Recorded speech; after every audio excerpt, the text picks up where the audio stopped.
আমি তো নিঃস্ব মানুষ, আমি তো আর আব্দুর রফের ভাইদের মতো এদের বাপ চাচার মতো জমি যায় রাখি না, ধনী মানুষও নয়। আমি তো কচুর পাতার পানি টলবন টলবন করে, আমার আর কি দাম আছে?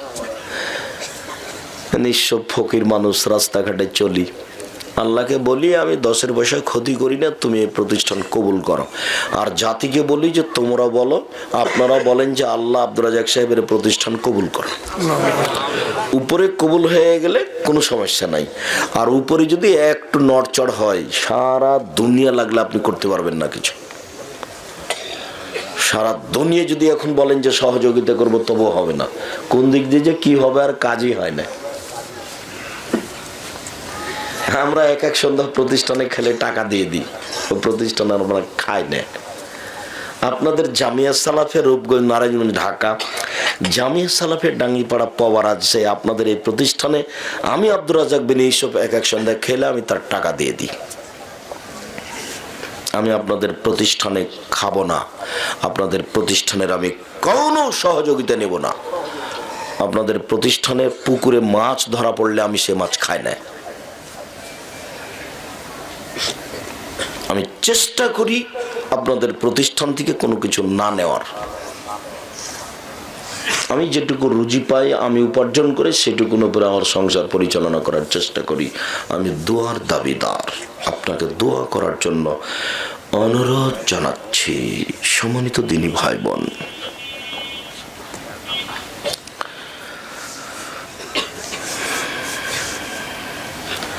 আনাস রাদিয়াল্লাহু তাআলা আনহু বলেন, রাসূল সাল্লাল্লাহু আলাইহি সাল্লাম একদিন বক্তব্য দিলেন, আমার জীবনে এরকম কোনোদিন বক্তব্য শুনিনি। আল্লাহ নবী একদিন বক্তব্য দিলেন, আমার জীবনে কোনোদিন আমি এরকম বক্তব্য শুনিনি। এত আশ্চর্য বক্তব্য দিলেন। তিনি বললেন, লাউ তা'লামুনা মা আ'লামু লাবাকাইতুম কাসীরা ওয়া লাযাহিকতুম কালীলা। পৃথিবীর মানুষ, তোমরা যদি আল্লাহকে চিনতে আমি যেমন চিনি, পৃথিবীর মানুষ তোমরা যদি আল্লাহকে জানতে আমি যেমন জানি, পৃথিবীর মানুষ তোমরা যদি আল্লাহকে চিনতে আমি যেমন চিনি, তোমরা যদি আল্লাহকে জানতে আমি যেমন জানি, তাহলে বেশি বেশি কাঁদতে, কম কম হাসতে। আপনি এক সপ্তাহের মধ্যে কান্নাকাটি করেছেন?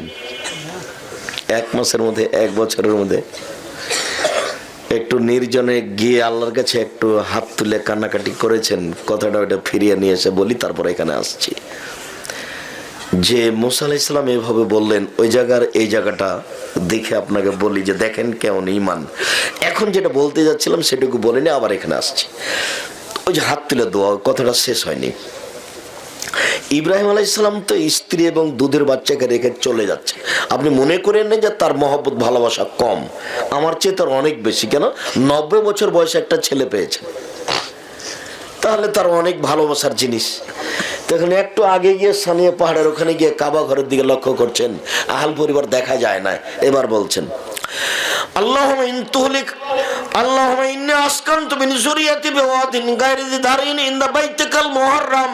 হে আল্লাহ, আমার পরিবারের কিছু অংশ রেখে দিলাম তোমার কাবা ঘরের পাশে, যেখানে মানুষজন তো নেই, ঘাস পাতাও নেই। আহাল পরিবারের জন্য দোয়া করছেন,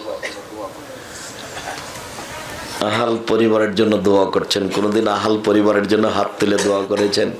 নামাজের পরে হাত তুলে দোয়া করেন, তখন লাগিয়ে দিয়েছে ফাটাফাটি। বুখারী মুসলিমের 36টা হাদিস আছে হাত তুলে দোয়া করার, তার মধ্যে এটা একটা। যেটা আয়েশার বললাম সেটা একটা। আল্লাহ নবী একাই ওখানে গিয়ে হাত, আপনার বাপের জন্য কবরস্থানে গিয়ে হাত তুলে দোয়া করেন। আপনি আপনার মতো যাবেন, রাত্রে যেতে ভয় লাগলো দুপুরের সময় যান। আপনার ভাই তার মতো যাবে, আপনি আপনার মতো যাবেন।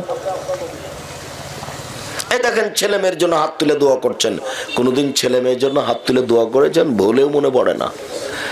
দোয়া করবেন কেন, কান্নাকাটি করবেন কেন? নাতি আর নাতনি নিয়ে কত খুশি।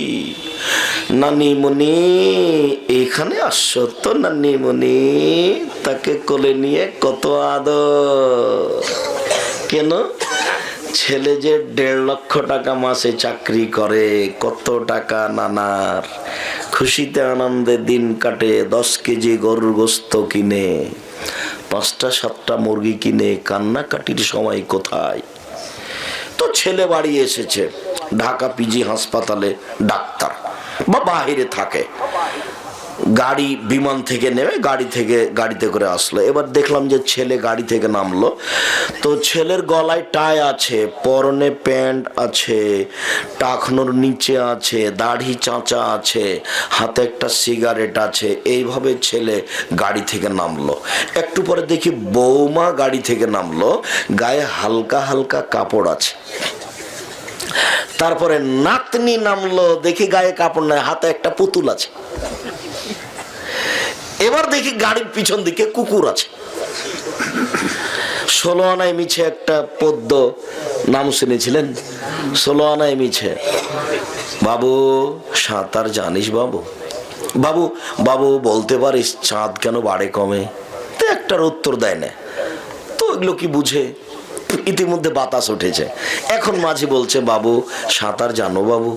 বলছে, না রে মাঝি না। তাহলে এবার দেখি তোমার জীবন 16 আনায় মিছে। এত টাকা, 3 লক্ষ টাকা, গাড়ি বাড়ি, বউ বেটি, সবই 16 আনায় মিছে। আপনি ওই তালে পড়ে আপনার জীবনটা মিছে গেলে মরলেই জাহান্নাম। ওই যে বলছে যে ওই যে এক কবি মারা গেছে, তখন ওর কবরে ফুল দিয়েছে, তখন পত্রিকা লিখেছে যে ফুল দিয়ে কবরকে সিক্ত করলো। ফুল দিয়ে কবরকে সিক্ত করলো, তুমি তার দেখতে পাচ্ছ না, ওকে মায়েরা ফাটিয়ে দিলে। এতক্ষণ কবরকে সিক্ত করলো কি জিনিস? হ্যাঁ, ধর্ম বুঝো কেউ? কবরে ফুল দিয়ে তার কিছু সহযোগিতা করা যায়? আমি কবি নজরুল ইসলামের নিন্দা করব কেন? আমি বলেছি কবি নজরুল ইসলাম কোরআন হাদিস জানলে এই কথা বলতেন না। ভুল হিসাব কবি নজরুল ইসলাম ভুল বলেছেন। কি বলেছেন? মসজিদের পাশে কবর দিও ভাই, যেন মুয়াজ্জিনের আজান শুনতে পাই, এই গুনাহগার গোর আযাব হতে পাইবে রেহাই। তাহলে মসজিদের পাশে আজান কবর দিলে কবর থেকে আজান শুনতে পাবে। আল্লাহ বলছেন আমাদের নবীকে যে আপনি মরা মানুষকে শোনাইতে পারবেন না, আর কবি নজরুল ইসলাম বলছেন যে মসজিদের পাশে কবর দিলে ওই মরা মানুষ মুয়াজ্জিনের কি করবে? আজান শুনতে পাবে। নগদ মিথ্যা কথা। আর মসজিদের পাশে কবর হলে গোরাজাব শাস্তি হবে। তখন বলি মসজিদের পাশে কেন? আপনার বাপের কবর যদি কাবা ঘরের নিচে ঢুকিয়ে দেওয়া হয়, 1 পয়সা লাভ হবে না। মানুষের বিচার হবে কর্ম অনুযায়ী। মানুষের বিচার হবে কর্ম অনুযায়ী। সম্মানিত দিনী ভাই বোন, আপনারা হাত তুললে আল্লাহ দরবারে কান্নাকাটি করেন, জিকির আজকার তাসবিহ তাহলিল করেন। সাহাবান রাদিয়াল্লাহু তাআলা আনহু বলেন, একদিন আমি আল্লাহ রাসূলকে জিজ্ঞাসা করলাম, আল্লাহ রাসূল আপনি একটা কথা বলেন তো, সবচেয়ে দামি জিনিস কি? সঞ্চিত সম্পদ যেটা আমরা সংগ্রহ করে রাখবো, যাকাত লাগবে না, বলেন তো সেটা কি? আল্লাহর নবী একটু বলেন তো সবচেয়ে দামি সম্পদ কি, যেইটা আমরা সংগ্রহ করে রাখবো, রেখে দেবো সংগ্রহ করে, যাকাত লাগবে না, একটা দামি জিনিসের কথা বলেন তো। তখন আল্লাহ রাসূল বলছেন, শোনো শোনো শোনো শোনো, আফজালহু, সম্পদের মধ্যে সবচেয়ে দামি সম্পদ লিসানুন যাকির, ওই জিহ্বা, যে জিহ্বা আল্লাহকে ডাকতে পারে, যে জিহ্বা সুবহানাল্লাহ, আলহামদুলিল্লাহ, আল্লাহু আকবার, আস্তাগফিরুল্লাহ বলতে পারে, সেই জিহ্বা হল পৃথিবীতে সবচেয়ে দামি সম্পদ। বলেন তো পৃথিবীতে সবচেয়ে দামি সম্পদ কি? জিহ্বা। যে জিহ্বা কি করতে পারে? আল্লাহকে ডাকতে পারে। তাহলে এখানে আর একটা কথা বলেনি, রাসূল সাল্লাল্লাহু আলাইহি ওয়াসাল্লাম একদা বলছেন, হাল তাদরি মাইকুবুন নাসার নারা, সঙ্গী সাথী বলতে পারো মানুষকে পিছন দিক থেকে ধাক্কা মেরে জাহান্নামে নিক্ষেপ করে কি? সঙ্গী সাথী বলতে পারো মানুষকে পিছন দিক থেকে ধাক্কা মেরে জাহান্নামে নিক্ষেপ করে কি? সঙ্গী সাথী বলতে পারো মানুষকে পিছন দিক থেকে ধাক্কা মেরে জাহান্নামে নিক্ষেপ করে কি? এই কথা বলতে বলতেই ফাঁকা চালেছে না, জিহ্বাটা ধরে না, বলছেন দেখো জিহ্বা মানুষকে পিছন দিক থেকে ধাক্কা মেরে জাহান্নামে নিক্ষেপ করে। সবচেয়ে দামি সম্পদ জিহ্বা, সবচেয়ে খারাপ সম্পদ জিহ্বা। এই জন্য তো বলেছি খবরদার দল নির্বাচন জানি করেন না। আজকে সকাল থেকে দোকানে বসে কার কার বদনাম করেছেন বলেন তো? এবার জিহ্বা আপনাকে জাহান্নামে দিয়েই দিয়েছে, তা আপনি ঢোকেননি কেন? মরেননি এই জন্য। মুখই খুলবেন না, মুখই খুলবেন না। রাসূল সাল্লাল্লাহু আলাইহি ওয়াসাল্লামকে জিজ্ঞাসা করা হলো, আল্লাহ রাসূল বাঁচার পথ কি, কিভাবে বেঁচে যাব? তখন আল্লাহ রাসূল বলছেন বেঁচে যাবা, আলজামিল সানাক, মুখ বন্ধ করো, বেঁচে যাবা। এই ছেলে বসো, পেশাব লাগুক, পায়খানা লাগুক, কিছুক্ষণ অপেক্ষা করবেন। দয়া করে আপনি আমাকে কোনো কাজ দেখাবেন না, আমি আপনার চেয়ে অনেক বেশি ক্লান্ত। আর প্রোগ্রাম শেষ হলে আমি ঢাকা যাব ইনশাআল্লাহ, জামিয়া সালাফিয়া রূপগঞ্জ নারায়ণগঞ্জ ঢাকা যাব। অতএব দয়া করে আপনি আমাকে কোনো কাজ দেখায়েন না যে আমি খুব ব্যস্ত, আমার পেশাব লেগেছে, আমার পায়খানা লেগেছে, আমি একটু চা খেতে যাব, এরকম কাজ দয়া করে আমাকে দেখায়েন না, যেহেতু আপনারটা আমি গ্রহণ করব না। আপনি কিছুক্ষণ অপেক্ষা করেন, আপনার আগে আমি আলোচনা ছেড়ে দেওয়ার চেষ্টা করছি। আমি তো আর আব্দুল্লাহ বিন ফজল নই যে সারা রাত বক্তব্য দিব, আমার কাছে বীজ দেয় নেই, তা আমি সারা রাত বক্তব্য দিব কি? একটু পরে আমার বিদ্যা শেষ, তখন বলবো আসসালামু আলাইকুম।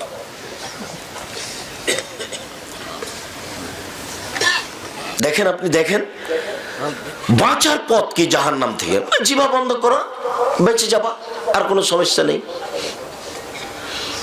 একদিন আল্লাহ রাসূল বলছেন, আবু মুসা বলতে পারো যুগের কি হবে, তোমাদের কি হবে? যুগের কি হবে, তোমাদের কি হবে? আবু মুসা যুগের কি হবে, তোমাদের কি হবে? শোনো আবু মুসা, যেদিন মানুষের প্রতি জুলুম, অত্যাচার, নির্যাতন করা হবে, মানুষের ওয়াদা অঙ্গীকার থাকবে না, আমানত থাকবে না, মতবিরোধ বেড়ে যাবে। এভাবে এভাবে দেখো দেখো দেখো দেখো, মতবিরোধ বেড়ে যাবে এভাবে। ডানের আঙ্গুল বাম হাতের ভিতরে ঢুকিয়ে দিয়ে বললেন, সবার ভিতরে মতবিরোধ বেড়ে যাবে, কেউ কারো কথা মানবে না। মুরব্বী বলেছে এটা করতে হবে, একটা যুবক লাভ দিয়ে বলবে জি না এটা করতে হবে, ওটা করতে হবে, মুখের উপরে মুরব্বীর উল্টে দিবে। কেউ কারো কথা মানবে না। মসজিদে মারামারি, মাদ্রাসায় মারামারি, রাস্তাঘাটে মারামারি, যেখানে সেখানে মারামারি, কেউ কারো কথা মানবে না। তখন তোমাদের কি হবে, যুগের কি হবে, তোমাদের কি হবে, যুগের কি হবে? তখন আবু মুসা বলছেন, ফামাতা আমরুনি, বলেন তাহলে কি করব? যেটা আপনি বলবেন সেটাই করব। তখন বলছেন, আলজেম লেসানাক, মুখখান বন্ধ রেখো। বুঝতে পারছেন না মনে হয়? মুখখান বন্ধ রেখো, জান্নাতে চলে যাবা। রাসূল সাল্লাল্লাহু আলাইহি ওয়াসাল্লাম, পৃথিবীর মানুষ মাইয়াজমানলি মা বাইনাল লাইহি ওয়া মা বাইনার রিজলাই হাদমাল্লাহুল জান্নাহ, তোমরা যদি দুইটার জিম্মেদারি নিতে পারো, আমি মুহাম্মদ সাল্লাল্লাহু আলাইহি ওয়াসাল্লাম জান্নাতের জিম্মেদারি নিলাম। যাও, এক, মুখ কন্ট্রোলে রাখো, মুখ দিয়ে কারো বদনাম করো না, কিভাবে জান্নাতে নিয়ে যেতে হবে সেটা আমার ব্যাপার। দুই, জেনায় লিপ্ত হয়েও না, বাস এই দুটা কাজ করো না। কিভাবে জান্নাতে নিয়ে যেতে হবে সেটা আমার ব্যাপার। উপস্থিত বৈঠকের মুসলিম বোন, শোনেন তো, আপনার সাথে একটা কথা বলি, এদিকে শোনেন। কথা বলছেন নাকি এখনো? এদিকে শোনেন। মহিলাদের জন্য জান্নাত সহজ, সব দরজা খোলা, চারটা কাজ করলে সবটাই খোলা, যা যেটা দিয়ে সেটা দিয়ে চলে যান। পুরুষ এত সহজ নয়, এত সহজে জান্নাতে যেতে পারবে না পুরুষ। এক, সালাত খামসাহা, 5 ওয়াক্ত নামাজ পড়বেন, জান্নাত। 2, সমাত সাহারা, রমজান মাসে রোজা থাকবেন, জান্নাত। 3, আতাত বালাহ, স্বামীকে একটু মেনে চলবেন, তিতা লাগলেও মিঠা লাগলেও। অনেক সময় স্বামীকে তিতা লাগে, গালি দিয়েছে দিয়ে আবার পানি চাচ্ছে, এখনই গালি দিল, দিয়ে বলছে পানি দে, তখন পানি যখন দিবে তখন আপনি এইভাবে দিয়েন না, মুখের সামনে থ্যাকমুস করে রেখে মুখখান সরিয়ে দিন, এইভাবে দিয়েন না। এর সাথে সংসার যেহেতু করছেন, কাজে মেনেই চলেন, যেভাবেই হোক, কষ্ট লাগুক, তিতা লাগুক, মিঠা লাগুক, স্বামীকে মেনে চলেন। 4, জেনায় লিপ্ত হয়েন না, জান্নাতের সব দরজা খোলা, সবটাই খোলা, যান যেটাতে যাবেন যান। 4টে, খালি 4টে, শুধু 4টে। 1, 5 ওয়াক্ত সালাত।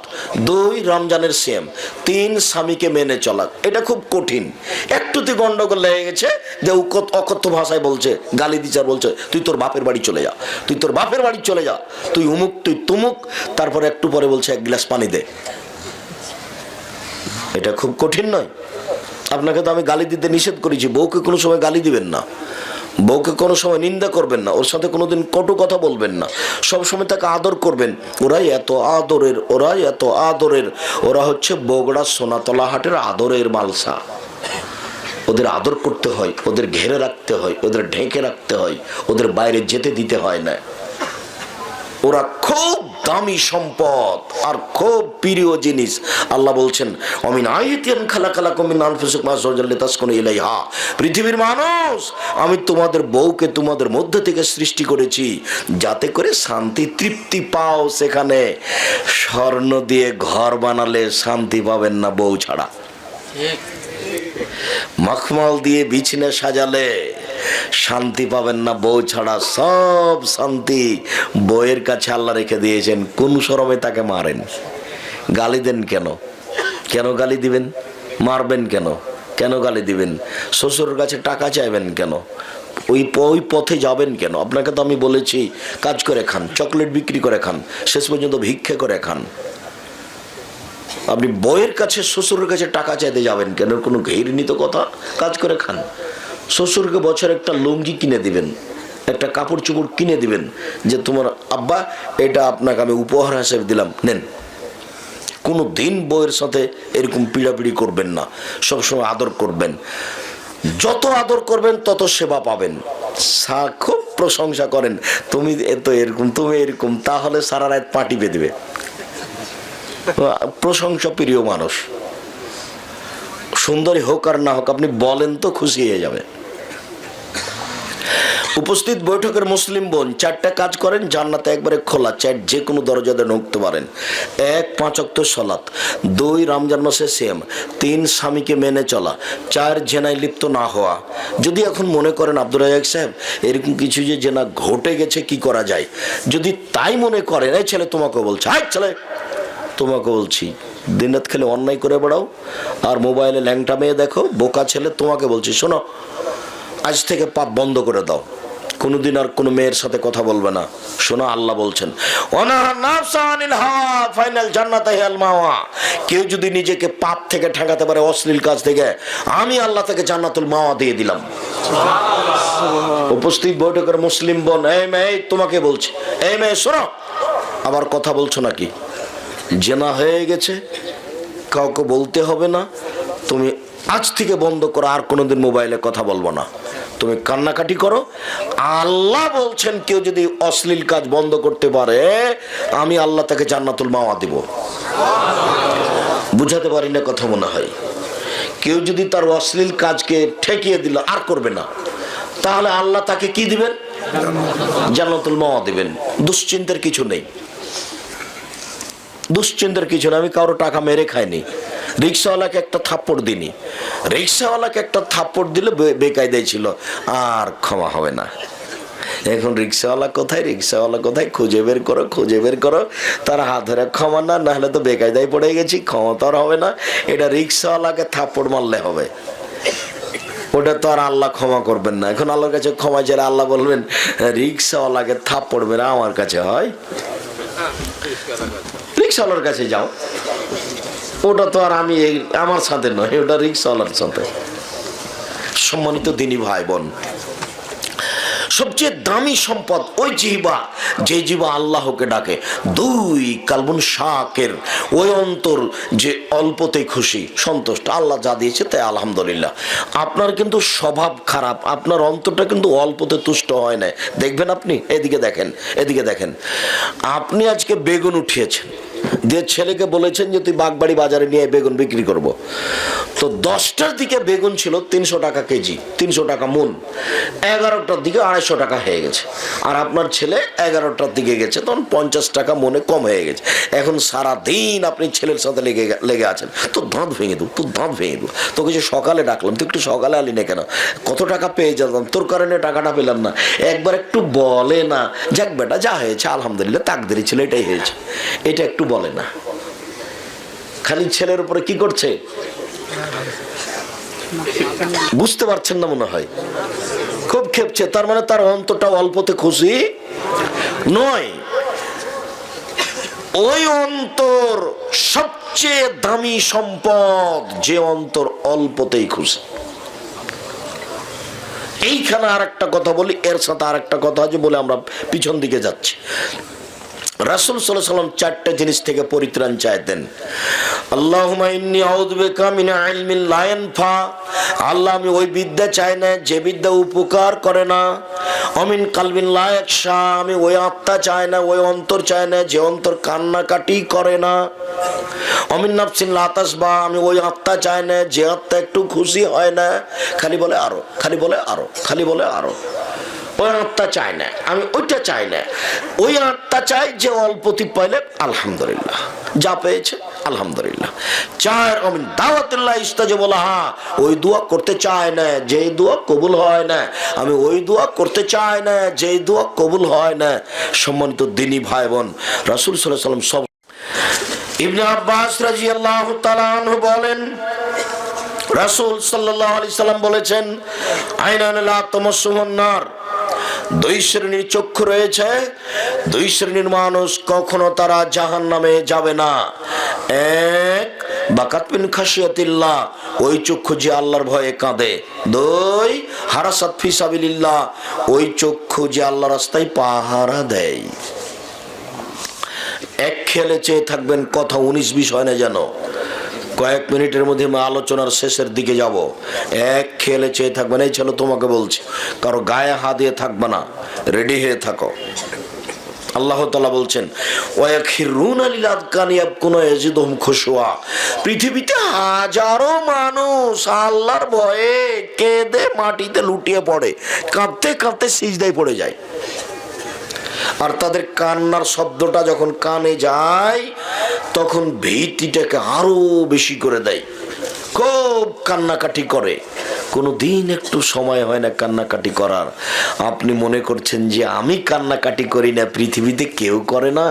এ দেখেন আল্লাহ বলছেন, পৃথিবীতে হাজারো মানুষ কেঁদে মাটিতে লুটিয়ে পড়ে, হাজারো মানুষ, তার মধ্যে আমি পড়িনি, তাহলে আমি দুঃখিত, বড় দুঃখ আমার, একদিন কান্নাকাটি করার সময় হয় না। অথচ আল্লাহ তাআলা বলছেন আমাদের নবীকে, আপনি যখন দুনিয়াবি কাজ থেকে অবসর হবেন তখন কঠোর শ্রমে আত্মনিয়োগ করুন, আর আপনি আমাকে যা বলবেন তা কান্নাকাটি করে বলুন। কি চান আপনি? কান্নাকাটি করে বলেন, খুব বিনয়ের সাথে কান্নাকাটি করে বলেন, যেটা বলবেন আমি সেটা শুনবো। আজান হওয়ার সাথে সাথে কান্নাকাটি করবেন, জোহরের রাত 12টার পরে কান্নাকাটি করবেন। যখন উনি বলছেন, আমি যখন দায়িত্ব নিলাম তখন আরব ভূখণ্ডের সবচেয়ে উট আমার বেশি, মানে সবচেয়ে বড় ধনী। আর ওইটা হাদিস, সহিহ হাদিস। যখন আল্লাহ রাসূল বললেন তাবুকের যুদ্ধে যেতে হবে, কে কি দিবা দাও? তোমার বলছেন আমার অর্থ সম্পদের অর্ধেক দিলাম। আবু বকর সিদ্দিক, তুমি কি দিবা দাও? তো আবু বকর সিদ্দিক বললেন যে আপনাকে আর আল্লাহকে বাড়িতে রেখে যা আছে সবই দিলাম, ও ভ্যান ভাড়াও হবে না। কিন্তু কথা ডিঙ্গি আর কেউ যেতে পারবে না। তখন বলো উসমান তুমি কি করছো? তখন উসমান বলছেন, আল্লাহর নবী, যত মানুষ যাবে তাবুকের যুদ্ধে সমস্ত মানুষের অর্ধেকের যাতায়াত খরচ, খাওয়া খরচ আমি দিব। সেদিন লোক সংখ্যা ছিল 30,000। 15,000 লোককে 3 মাসের খাওয়া খরচ দিবেন। 3 মাসের খাওয়া খরচ 15,000 মানুষকে। 15,000 মানুষের এক সন্ধ্যার খাওয়া রেডি করেন দেখি, এক সন্ধ্যায় 15,000 মানুষকে 15,000 উট দিবেন। একটা উটের দাম যদি 1 লক্ষ হয় তাহলে দেন এবার 15,000 উটে কত টাকা আছে? কি যেমন তেমন ধনী। এই যে ওয়াকাফ আলা কাবরিন, যখনই কবরের পাশে দাঁড়াতেন তখনই বাঁকা এমন কাঁদতেন, হাতে এত কাঁদতে কাঁদতে কাঁদতে চোখের পানি ঝরে, দাড়ি ভিজে সব নিচে নেমে যেত। তখন সাহাবীগণ আরো বলতেন, আচ্ছা উসমান, তাজকুরুল জান্নাত ওয়ান নার ফালা তাবকি ওয়া তাবকি মিন হাজা, আপনি জাহান্নামের কথা বলেন, জান্নাতের কথা বলেন, তখন তো কান্নাকাটি করেন না, কিন্তু কবরের পাশে দাঁড়াতে কাঁদেন কেন? তখন তিনি বলছেন, শোনেন, আল্লাহ নবী বলেছেন, ইন্নাল কাবরা আউয়াল মানজিল মিন মানাজিলিল আখিরা ফাইন্না জামিনহু ফাবাদা আইসার মিনহু ওয়া ইল্লাম ইয়ানজু মিনহু ফাবাদা আশাদ মিনহু। মরার পরে প্রথম বিপদ হলো কবর। যদি মানুষ কবরে বেঁচে যায় সব স্তর সহজ হয়ে যাবে, আর যদি কবরে না বাঁচে তাহলে যত স্তর আছে সবার জটিল কঠিন হয়ে যাবে। তিনি বলেন, মারাই তো মানজারান কাতল কাবরা আবিজিনহু, আমার জীবনে আমি দেখিনি কোনো দৃশ্য যেটা কবরের চেয়ে ভয়াবহ হতে পারে। পৃথিবীতে সবচেয়ে আশ্চর্য ভয়াবহ দৃশ্য হলো কবর, যার কারণে আমি কবর দেখলে কাঁদি, যে এখানে যদি পার হতে পারি সব ঠিক, আর যদি এখানে ফেল হয়ে যায়, পার হতে না পারি, তাহলে আর একটাও হবে না। এই জন্য আমি কান্নাকাটি করি। দেখেন একটা মানুষ, কত বড় ধনী মানুষ, কত দান করেছেন, পিছনে পিছনে জান্নাত ঘুরে বেড়াচ্ছে, তবু কাঁদছে।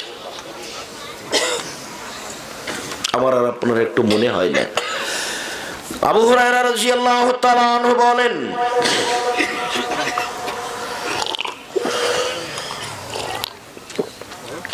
আবু হুরায়রা রাদিয়াল্লাহু তাআলা আনহু বলেন, রাসূল সাল্লাল্লাহু আলাইহি সাল্লাম বলেছেন, লা ইয়ালজার রাজুলুন নারা বাকা মিন খাশিয়াতিল্লাহ হাত্তা ইয়ালজাল লাবানু ফি দারে। আল্লাহর ভয়ে কাঁদে যে তার জাহান্নামে যাওয়া ওইরকম অসম্ভব। গাভীর বান থেকে দুধ বের করে ভিতরে ঢোকানো যেমন অসম্ভব। বুঝাতে পারিনি? গাভীর বাট ওলান থেকে চাপ দিয়ে দুধ বের করে ভেতরে ঢোকাতে পারবেন? এইটা যেমন অসম্ভব, আল্লাহ নবী বলছেন যে আল্লাহর ভয়ে কাঁদে তার জাহান্নামে যাওয়া তেমনি অসম্ভব, মানে ও জান্নাতে যাবেই। মুআবিয়া ইবনে হাওদা রাদিয়াল্লাহু তাআলা আনহু বলেন, রাসূল সাল্লাল্লাহু আলাইহি সাল্লাম বলেছেন, সালাসাতু উয়ুনিন লা তারাহুমুন নার, তিন শ্রেণীর চক্ষু জাহান্নাম দেখবে না, তিন শ্রেণীর মানুষ জাহান্নামে যাবে না, ওরা জান্নাতে যাবেই যাবে। এক, বাকাত মিন খাশিয়াতিল্লাহ, ওই চক্ষু ওই মানুষ যে আল্লাহর ভয়ে কাঁদে। দুই, হারাসাত ফি সাবিলিল্লাহ, ওই চক্ষু ওই মানুষ যে আল্লাহর রাস্তায় পাহারা দেয়। তিন, গাজাতান মাহারিমিল্লাহ, ওই চক্ষু ওই মানুষ যে বেগানা নারীকে দেখে চক্ষু নিচু করে, অপর নারীকে দেখে চক্ষু নিচু করে, বেগানা নারীকে দেখে চক্ষু নিচু করে, যে সে জান্নাতে যাবেই যাবে। উবাদা ইবনে সামিত রাদিয়াল্লাহু তাআলা আনহু বলেন, রাসূল সাল্লাল্লাহু আলাইহি ওয়াসাল্লাম বললেন, ইজমানু লি সিত্তান মিন আনফুসিকুম আযমুল্লাকুমুল জান্নাহ, পৃথিবীর মানুষ তোমরা 6টা জিনিসের জিম্মেদারি নাও, আমি তোমাদেরকে জান্নাতে নিয়ে যাওয়ার জন্য জিম্মেদারি নিলাম। কিভাবে আমি জান্নাতে নিয়ে যাব সেটা আমার ব্যাপার, তবে তোমরা 6টা কাজ করো। এক, কথা বললে সত্য কথা বলো। দুই, ওয়াদা করলে পূর্ণ করো। তিন, আমানত রাখা হলে, মসজিদ মাদ্রাসার জনগণের টাকা রাখা হলে সময় তা দিয়ে দাও। চার, জেনায় লিপ্ত হয়েও না, জান্নাতে নিয়ে যাব। পাঁচ, হাতকে সংবরণ করে রাখো, দলীয় ক্ষমতা দেখায় না, দলীয় দাপট দেখায় না, নত হয়ে থাকো, মানুষকে মাপ করো, নত হয়ে থাকো। কিভাবে জান্নাতে নিয়ে যেতে হবে সেটা আমার ব্যাপার, কাউকে বলবো না, দেখে নেবো বেটাকে, কাউকে বলবো না এই ও কি করতে পারে রে, ওকে হত্যা করে আই দেখবো আমি কোর্ট কাচারি। খবরদার নয়, ক্ষমতা দেখাবেন না, সম্পদের অর্থের দলের ক্ষমতা দেখাবেন না। তার মানে যখনই দাপট দেখাবেন তখনই বুঝে নিতে হবে জাহান্নাম চলে গেছে। তো ঢুকিনি কেন? মরেননি এই জন্য। দাপটের শেষ পরিণাম জাহান্নাম, দাপটের 5 পয়সা দাম নাই। নত হও, নত হয়ে চলো, মানুষের কাছে ছোট হয়ে থাকো, খাটো হয়ে থাকো। কিভাবে জান্নাতে নিয়ে যেতে হবে সেটা আমার ব্যাপার। 6, অপর নারীকে দেখে চক্ষু নিচু করো, বেগানা নারীকে দেখে চক্ষু নিচু করো। কিভাবে জান্নাতে যেতে হবে সেটা আমার ব্যাপার, আমি নিয়ে যাব। তোমাকে বলছি, তোমার মাথায় এখনো কাপড় নেই, তোমার বাপ একজন কাপুরুষ মানুষ, তোমার বাপ জাহান্নামে চলে গেছে, তোমার বাপ দায়ুষ, তোমার লজ্জা থাকা উচিত। মাথায় কাপড় নেই কেন? জাতিকে ধ্বংস করে তুমি নিজেকে শিক্ষা দেখাতে চেয়েছো? তুমি এখান থেকে বাজারে যাও, বগুড়া বাজারে যাও জিনিস কিনতে, কাপড় কিনতে, তোমার বাপ মরেছে, তোমার ভাই মরেছে, তোমার স্বামী কি হারিয়ে গেছে, তুমি কোন শরমে বাজারে যাও কাপড় কিনতে? তোমার লজ্জা থাকা দরকার। আজকে তুমি এখানে তোবা করে যাওয়া, জরুরি প্রয়োজন ছাড়া আমি বাড়ি ত্যাগ করবো না। কই আমাদের তো চলে, আমরা তো একদিনও আমাদের বইয়েরা বাজারে যায় না, তো আমাদের চলে, কোনো সমস্যা নেই। আর আপনি এমন একটা কাপুরুষ যে মোহর দিয়েছেন আপনি, আর আপনার স্ত্রী চোখে মুখে আসকারা মাস্কারা লাগিয়ে রিক্সাওয়ালার উঠে রিক্সাওয়ালাকে ভোগ করতে দিয়েছেন। একটু লজ্জা লাগে না? একটু খারাপ লাগে না? মোহর দেন আপনি, আর আসকারা মাস্কারা কিনতে টাকা দেন আপনি, আরও সাজগোজ করে বগুড়াতে হাঁটে আর লোকে দেখে। আপনার খারাপ লাগা দরকার। আমাদের যদি এরকম দৃশ্য একদিন হয়ে যায়, অজ্ঞান হয়ে যাবো। এই দৃশ্য সহ্যই করতে পারবো না, এটা অসম্ভব, হতে পারে না। এই মেয়ে শোনো, তোমাকে আর একটা কথা বলছে, এদিকে শোনো। পেটে যখন বাচ্চা আসবে তখন তুমি টিভির সামনে দাঁড়াবা না। আমার কথাটা মনে রাখো তো দেখি। শোনো, পেটে যখন বাচ্চা আসবে তখন কোনো হাটে বাজারে যাবা না, কোনো বেপরদায় চলবে না। কেন জানো? ওইটার প্রতিক্রিয়া তোমার বাচ্চার উপরে পড়বে। রাসূল সাল্লাল্লাহু আলাইহি ওয়াসাল্লাম বলছেন, কোন পাপী মানুষ যখন মারা যায় তাড়াতাড়ি কবর দাও, তাড়াতাড়ি কবর দাও, তাড়াতাড়ি কবর দাও। কেন? তার খারাপ প্রতিক্রিয়া গাছের উপরে পড়বে, গ্রামের উপরে পড়বে, মানুষের উপরে পড়বে, পশু প্রাণীর উপরে পড়বে। অতএব এই তুমি যে টিভি দেখছো ল্যাংটা মেয়ে, তুমি যে বাজারে চলে যাচ্ছ, পেটে বাচ্চা আছে, যত খারাপ দৃশ্য আছে সব তোমার বাচ্চার উপরে পড়বে। বাচ্চা প্রসব হয়ে যখন বাচ্চা হাঁটতে শিখবে তখন তোমাকে হত্যা করতে চাইবে এই বাচ্চা, তোমাকে মায়ের তোমার সাথে জেনা করতে চাইবে এই বাচ্চা। আস্তাগফিরুল্লাহ ওয়া আতুবু ইলাইহি। এই কথা মুহাম্মদ সাল্লাল্লাহু আলাইহি ওয়াসাল্লাম বলেছেন। আমার উম্মত ওই ইহুদি খ্রিস্টানের সাথে মিলতে এমন ভাবে ইহুদি খ্রিস্টানের সাথে মিলে যাবে, ইহুদি খ্রিস্টানের যদি কেউ মায়ের সাথে জেনা করে থাকে, আমার উম্মতের লোক মায়ের সাথে কি করবে? জেনা করবে। সাবধান, তোমাকে বলছে, এদিকে শোনো, তোমাকে আবারও সাবধান করছে উপস্থিত বৈঠকের মুসলিম বোন। আপনি একটু কথাটা শোনেন তো। চলে তো গেছেন মনে আগে, ঢং ঢং করে এসেছেন, ঢং ঢং করে চলে গেছেন। স্বামী আপনার কাপুরুষ, বাড়ি গেলেন কেন? ওখানে জজ কোর্ট আছে না হাইকোর্ট আছে? কেন বাড়ি গেলেন আপনি? কি দেখাতে যাচ্ছেন আপনি? আমি তো আব্দুর রাজ্জাক বিন ইউসুফ আপনার জন্য এসেছি। কোন শরমে আপনি বাড়ি চলে গেলেন? কোন জমিদারের স্ত্রী আপনি? আপনি কয় টাকার মালিক? কি আছে আপনার কাছে এমন?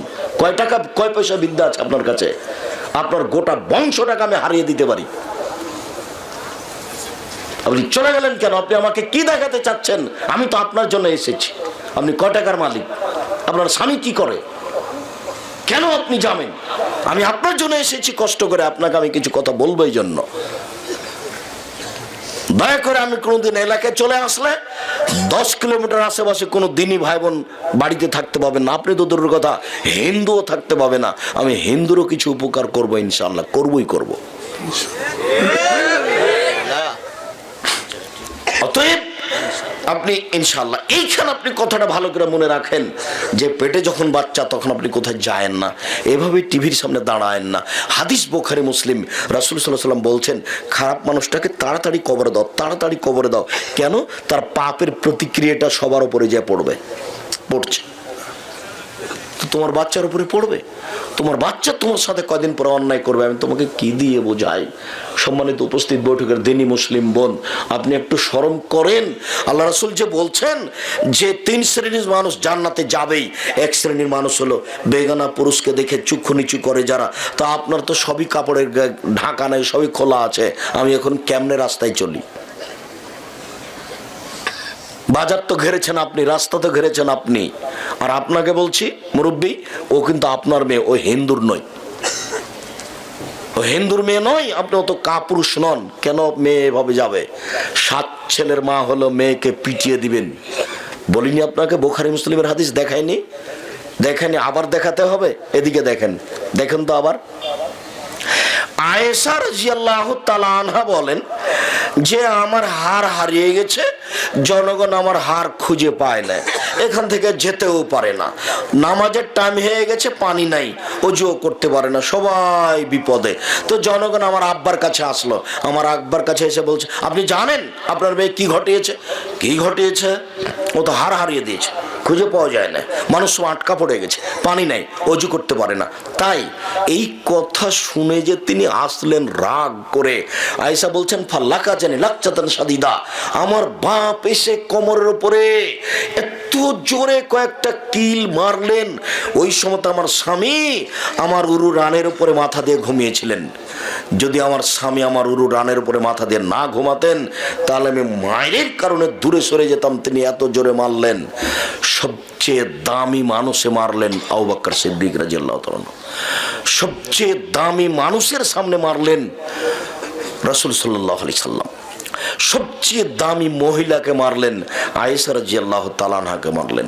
জামাইয়ের সামনে মারলেন, দিন দুপুরে মারলেন, হাত দিয়ে মারলেন। আমাদের দেশের দৃশ্য যদি এরকম হয় যে জামাই বেটির উরু রানের উপরে মাথা দিয়ে শুয়ে আছে, ওখানে গিয়ে মারা তো দূরের কথা, খালি যদি এরকম একটা চোখে পড়ে তাহলে মুখখান ঘুরিয়ে নিয়ে আর এক দিক দিয়ে চলে যাবে শ্বশুর। বুঝাতে পারলাম না কথা মনে হয়?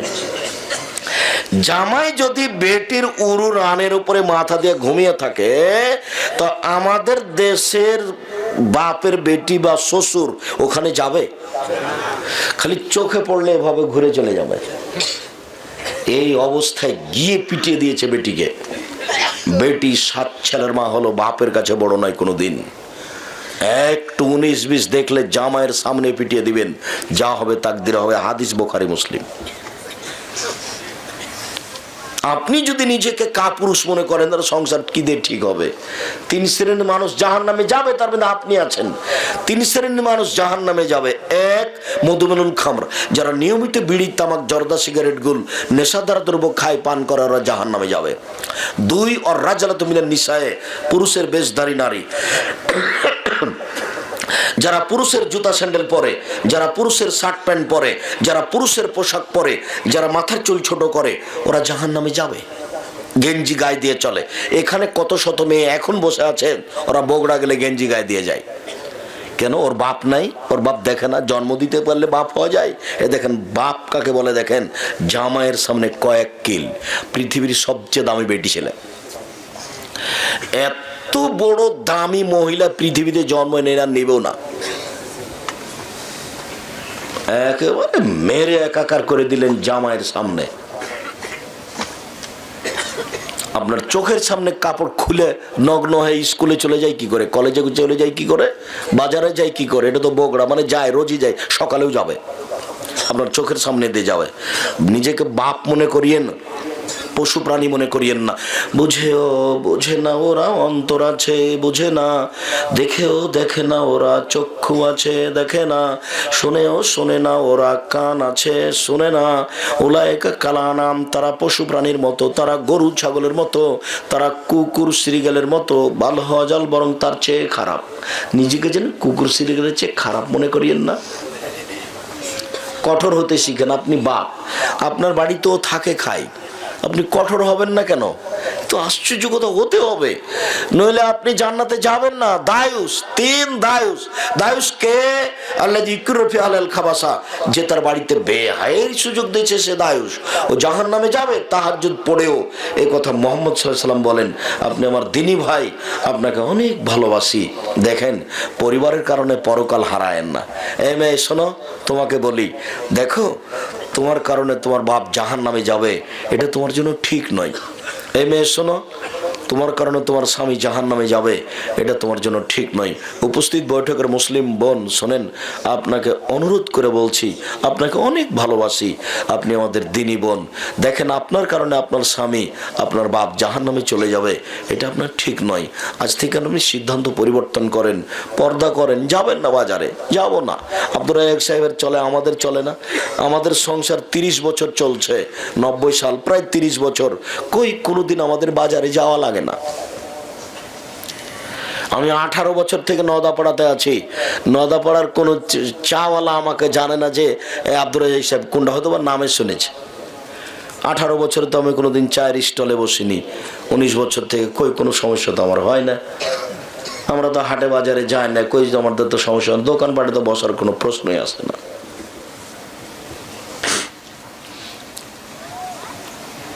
তো আমরা তো মানুষ, আমরা তো এখানে করে খাই, মরে যায় না। তা আপনার কেন চলে না? আপনারও চলবে। আপনি আমার দিনী বোন, আপনাকে আমি আবারও অনুরোধ করে বলছি, আপনি সিদ্ধান্ত পরিবর্তন করেন।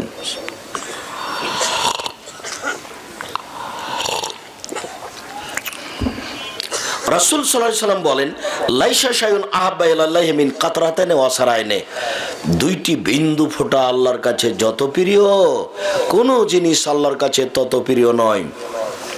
দুইটি চিহ্ন আল্লাহর কাছে যত প্রিয়, কোনো জিনিস আল্লাহর কাছে তত প্রিয় নয়। এক, কাতরাতু দামিন মিন খাশিয়াতিল্লাহ, আল্লাহর ভয়ে এক ফোঁটা চোখের পানি। আল্লাহর কাছে আল্লাহর ভয়ে এক ফোঁটা চোখের পানি আল্লাহর কাছে যত প্রিয়, কোটি টাকা দান আল্লাহর কাছে তত প্রিয় নয়। আল্লাহর ভয়ে এক ফোঁটা চোখের পানি যত প্রিয়, 4 লক্ষ টাকা খরচ করে হজ করা কাজটি আল্লাহর কাছে তত প্রিয় নয়।